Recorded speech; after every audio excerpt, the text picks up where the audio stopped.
Hello everyone, and today is both an exciting and a sad day because this is my last ever ride on my CBR650.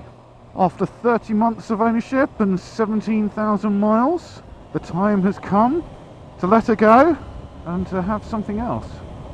So yeah, I'm just on a last farewell ride as I'm on my way to the dealership to drop her off. And I said it's a bit of a sad day. Well, it is in some ways because I've become really quite attached to this bike. It was the first big bike that I bought after passing my license, and it's done absolutely everything that I wanted of it.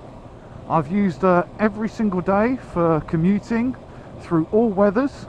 I've used her for fun at the weekends. She's done a couple of track days, one at Silverstone, one at Castle Combe, and apart from one occasion when somehow the engine got flooded and she wouldn't start,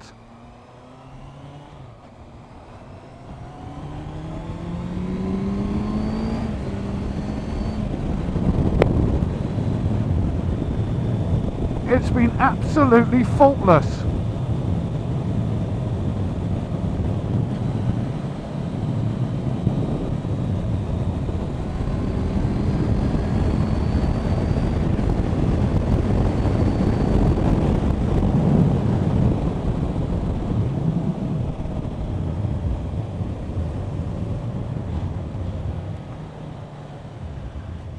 She has been loads of fun.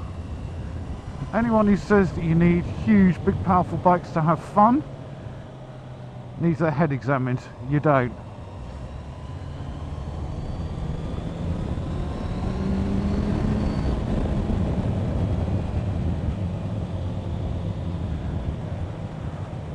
So what is it that I've loved about this bike and my years of ownership?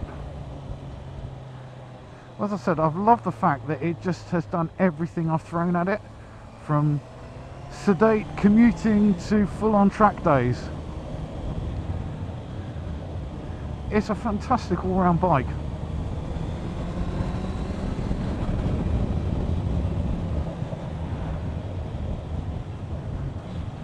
I love the fact that it's an inline-4 engine, but also that it's quite a docile engine when you want it to be. It's got a very linear torque curve.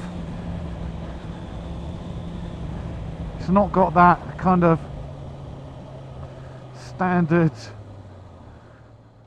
inline-4 characteristic that, you know, nothing much happens until 7,000 RPM and then it just goes ballistic. It doesn't.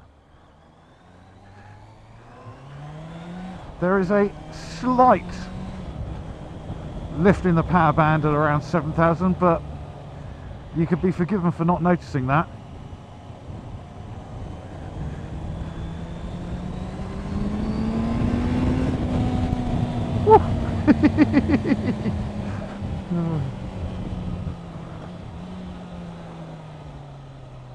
Taking it a little bit easy because it is only still 3 or 4 degrees, and there was a real frost last night.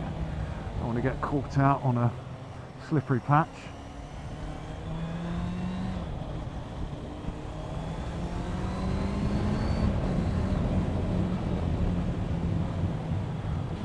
What is its disadvantages? Well, it's slightly more expensive than the rest of the competition in the class, so you do pay more for it. But then there's nothing else, I don't think, in this class that I've seen where you can have that inline-4 engine, you know, twins, triples, and in this price bracket, kind of the, you know, the budget commuter stroke soft sports bikes, I think this gives you the most power of everything at about 80 odd horsepower. So if you want something that you just want to have a bit of fun on at the weekends but not go ballistic on, it's ideal.